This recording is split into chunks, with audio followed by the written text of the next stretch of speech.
Chapter 15, the care of the intraoperative patient. The concepts we're going to look at here are, of course, safety.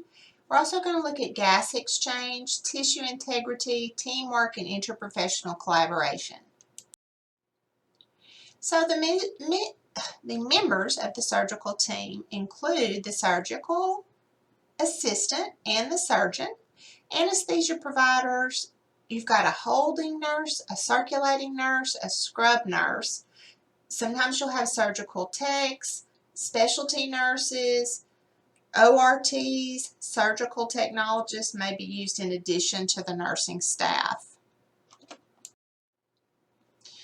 To the left here, that's what the operating room looks like. Okay?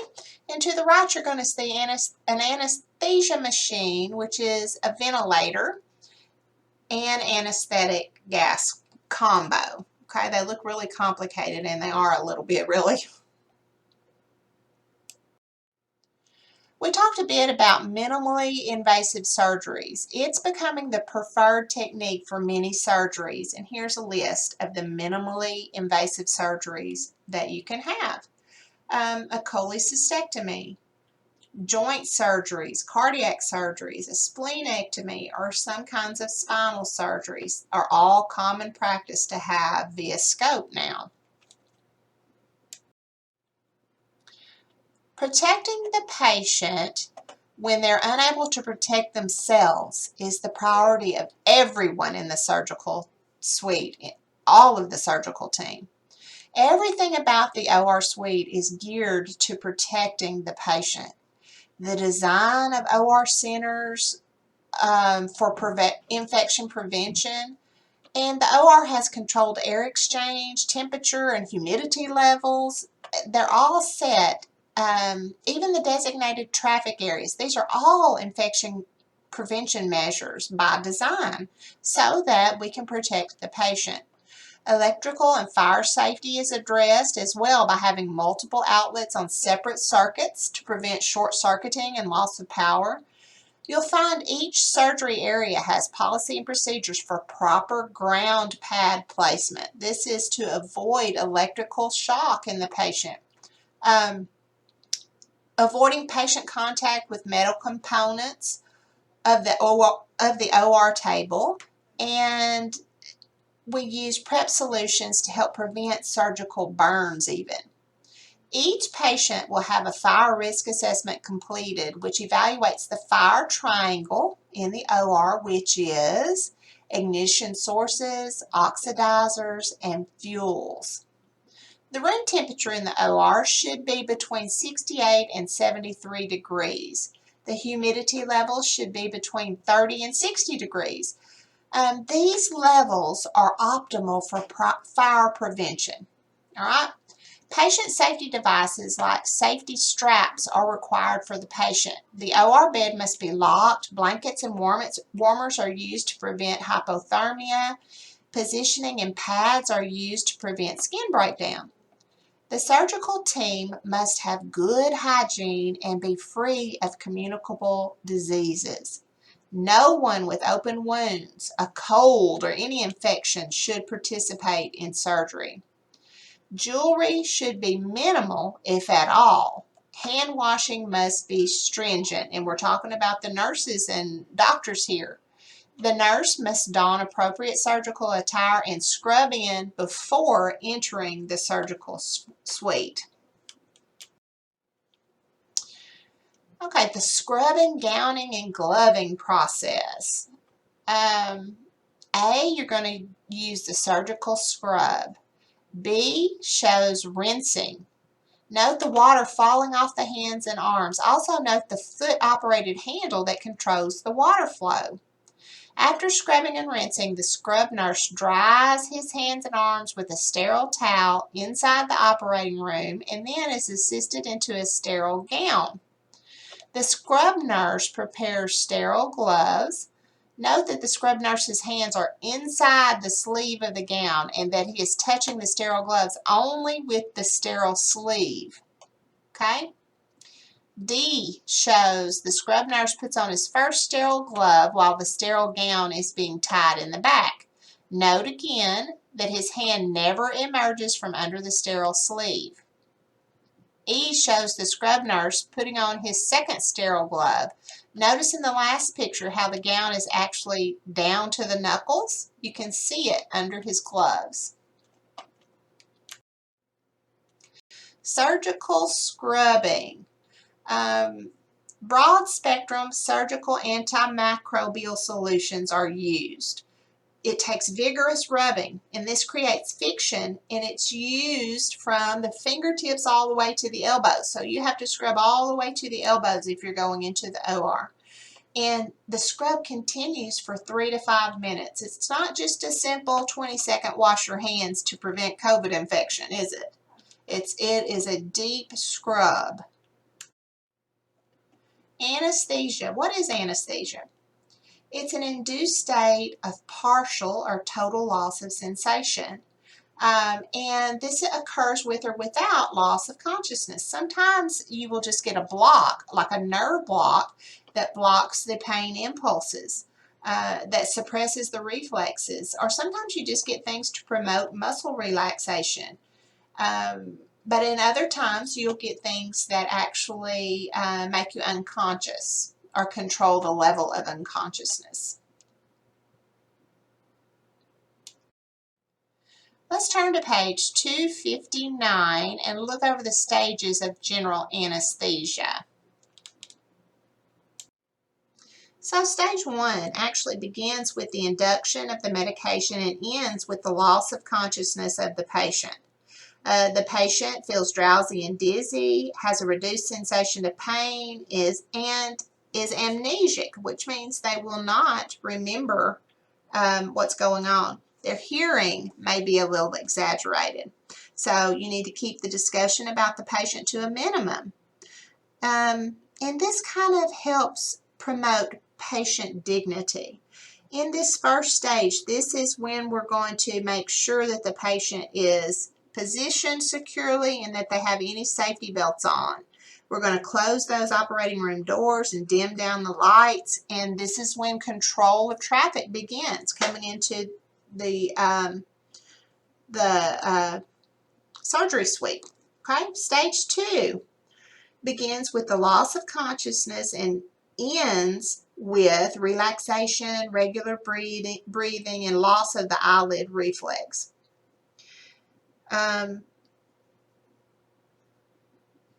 So any sensory stimuli can contribute to the patient's response. So we're going to keep things quiet and low-key as we can in the surgery suite. Now sometimes they play music in the surgery suite, and that's a little bit different. The body does not respond in the same way to that. All right. Stage 3. This is operative anesthesia or surgical anesthesia. This begins with generalized muscle relaxation and ends with lots of reflex and depression of all vital functions. The jaw is relaxed, breathing is quiet and regular, and the patient cannot hear. The sensations to pain are lost. Okay? Stage 4, this is danger. It begins the depression of vital function and ends with respiratory failure, cardiac arrest, and possible death. Respiratory muscles are paralyzed and apnea occurs. Pupils are fixed and dilated. Okay?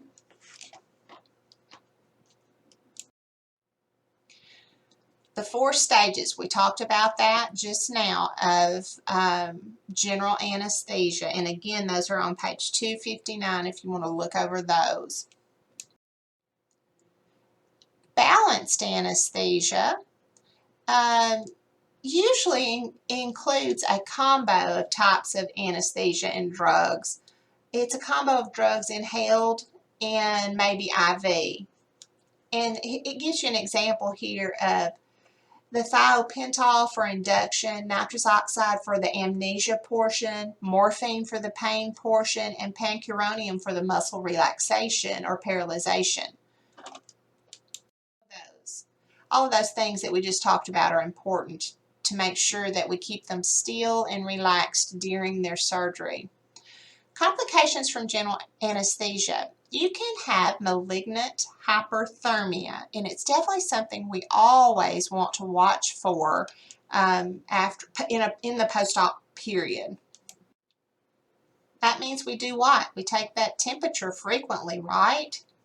We want to look for overdose of anesthesia. Make sure they're coming out from under it okay. That means watching those respirations. Are they hypoventilating? Are they having some kind of problem with the specific anesthetic agent that they received? Are they having an allergic reaction? Are there any intubation problems? Are they intubated correctly? So what is malignant hyperthermia? It's acute and life-threatening complication, and it can be genetic.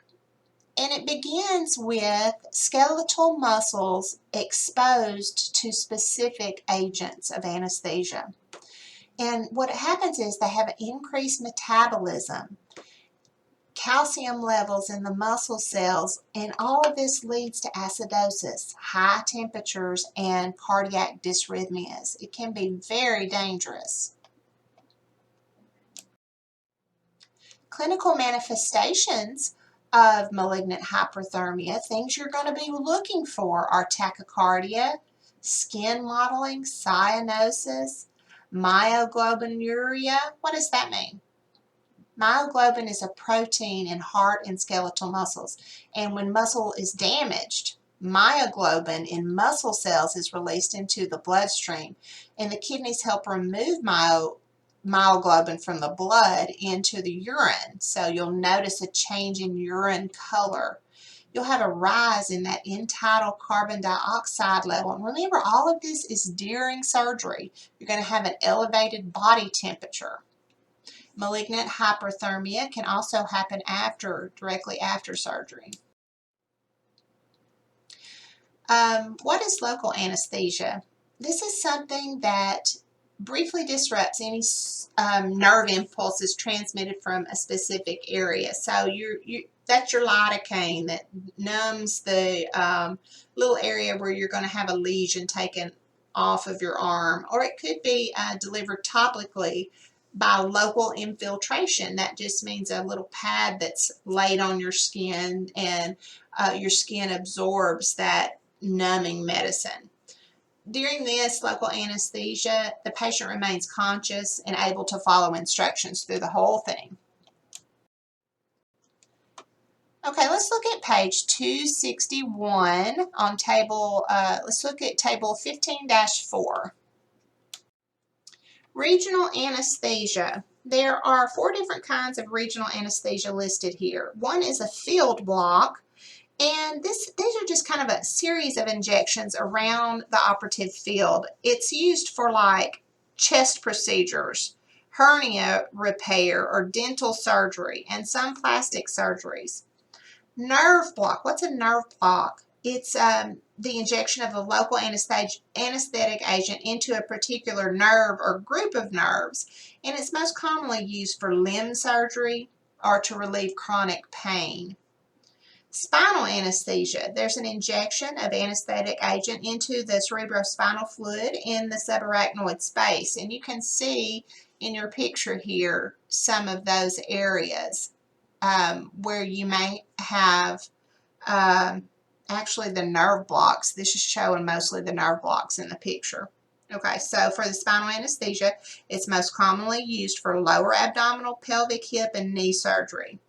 Epidural anesthesia is injection of an agent into the epidural space, and it's most commonly used for anorectal, vaginal, and perineal, hip, and lower extremity type surgeries. So administration of spinal and epidural anesthesia. A is showing spinal or epidural anesthesia is administered by inserting a spinal needle between the second and third or the third and fourth lumbar vertebrae. So L2-3 or L3-4. The patient is placed in the flexed lateral or the fetal position shown here in A, or seated on the edge of the operating bed with the back arched and the chin tucked to the chest. I had one of those done when I was having one of my babies, and I sat up on the edge of the bed with the chin to chest position. Spinal anesthesia, viewed from the side, a large needle is inserted into the surface of the dura mater, and a second smaller needle is passed through the first to penetrate the dura mater and arachnoid matter. An anesthetic is then injected, and sometimes through an indwelling catheter. So they'll leave that in so that you can give more medication through it. The medication is directed into the cerebrospinal fluid in the subarachnoid space. And then C, epidural anesthesia, viewed from the side. The needle is inserted to the surface of the dura mater, and the anesthetic is injected, usually through an indwelling catheter, into the epidural space. So the difference between spinals and epidurals is just where the injections are going. Complications of local or regional anesthesia. You can always have anaphylaxis. Anytime you're giving any kind of medication into the body, no matter what method you're using to put it into the body, you can always have anaphylaxis. And of course, there's always a risk for incorrect delivery technique, which might introduce infection.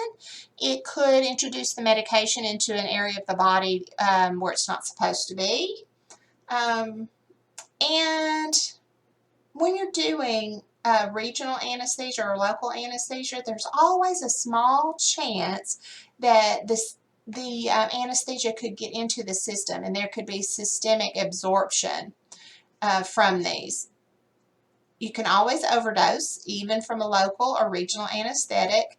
And local complications. Let's say you may be having some edema or inflammation, or even an abscess formation where the anesthetic was. Let's say the medication, one of the complications, let's say the medication you intended to be local gets in the system and causes system toxicity. You're going to see restlessness, excitement, incoherent speech, a headache, blurred vision, maybe a metallic taste in the mouth, nausea, tremors, seizures, increased pulse, respirations, and blood pressure. If this happens, of course, you will always make sure the airway is patent and give O2 and call whatever doctor you need to call, okay? So if he gave the medication, the procedure is finished, he's already gone, you need to get him back in there.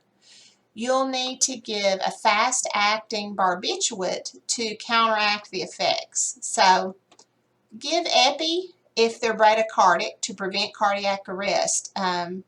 This is really serious, and if it's not treated, they could die. The systemic local anesthetic that gets into the system, the systemic reaction.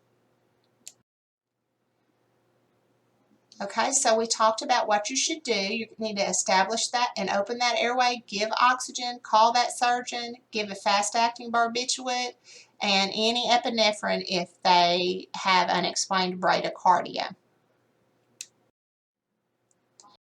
Moderate sedation.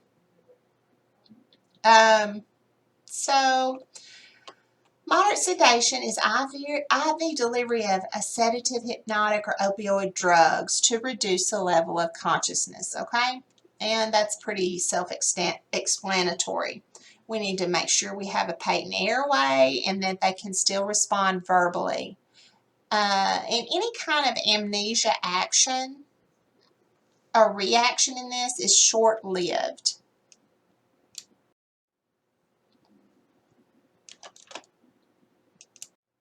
Most everything on this slide are things that we covered in our pre-op portion.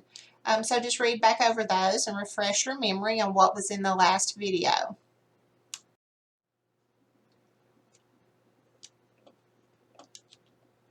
The priority collaborative problems for patients during surgery.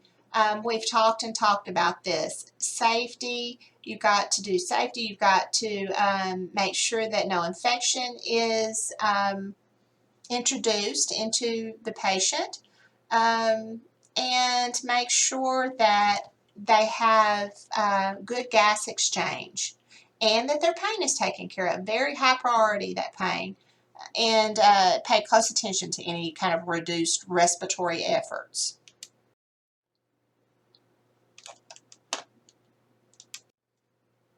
going to prevent injury? Well, we have to properly align that body position. Anybody without back problems, I'm telling you, if you are not properly aligned, I had C-sections with my two oldest girls, and with my second C-section, man, I don't know, but my body could not have been aligned because I woke up, my back was hurting so bad. And you've got to remember that even though they may be asleep only for a little while, we have to watch for those areas where they might get a pressure ulcer because they're not padded, or maybe there's something under their arm or whatever. It's very important. And of course, preventing any kind of obstruction of circulation, respiration, and any kind of nerve conduction. We'll be partners with the anesthesia and the physicians in making sure that our patients stay safe during this time. So we need to be familiar with these surgical positions and be able to identify these pictures, okay? So up on the left-hand side, that of course is supine. Trendelenburg would be with the head down. Jackknife procedure. You can see why it would be called jackknife. They're bent at the waist with their knees rested down there. See how there's a little pillow under that part of pressure that is where the feet are hanging off the end. Lithotomy position up there at the top right. A lateral position and a prone position, which just means laying on your belly. Make sure you know those positions. So we have to always prevent infections, and plastic adhesive drapes are always used in surgery. I know that you've probably seen them. We have to make sure that, and the physicians will do this, they'll use the kind of closures, sutures, and staples that they like, and they always have to be non-absorbable sutures. No, they don't always have to be, but if they are non-absorbable sutures, we need to make sure that those areas are kept clean. A lot of times they will insert drains to prevent infection. That just kind of pulls any of those extra fluids in there away from the area and outside of the body, so that bacteria that might grow in them will be pulled out. They will have an application of a dressing before they leave the OR, and then we're going to be careful about infection control as we transfer our patients from the OR table to the stretcher. And that means you're going to wear clean gloves. Make sure that you're not dragging an incision across the table. You know, just things to keep our patients safe. All right, these are common skin closures.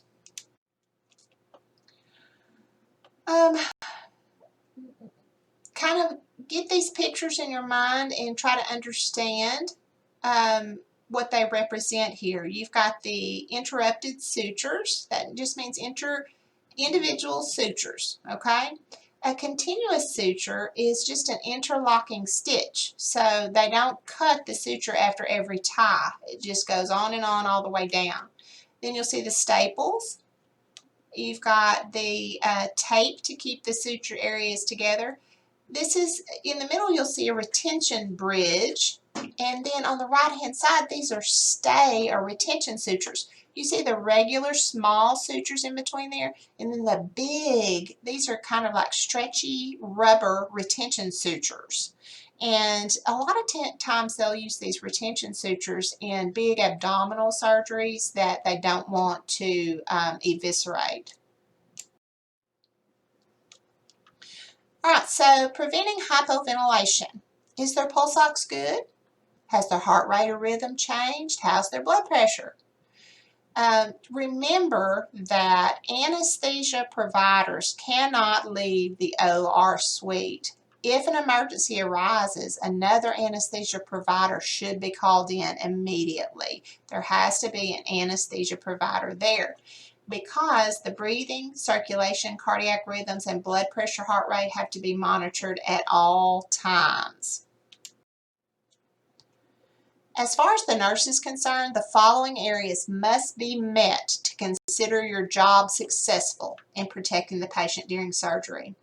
They have to have had safe anesthesia. The pulse ox and vital signs, were they good throughout? Did the patient return to the previous level of consciousness? Are they injury-free? Do they have good capillary refill and pedal pulses? Do they have no sensory or motor functional deficits after surgery? No redness, no open skin areas, no bruising, no burns, no retained surgical instruments or items. You have to count, count, count and make sure those counts are correct. No infection. Was aseptic technique used throughout? Are the wound edges closed and not excessively red or swollen? Is the wound free of purulent drainage? Did their white blood count remain at expected levels after surgery? Is the patient afebrile? These are all things that are related to the good outcomes that we want for our patient. This would be considered a successful intraoperative experience. Your assignment for video number 2 is just to answer the next few questions that come up, and you will have maybe 5 or 6, so it won't be too many, and those will be on the next slide.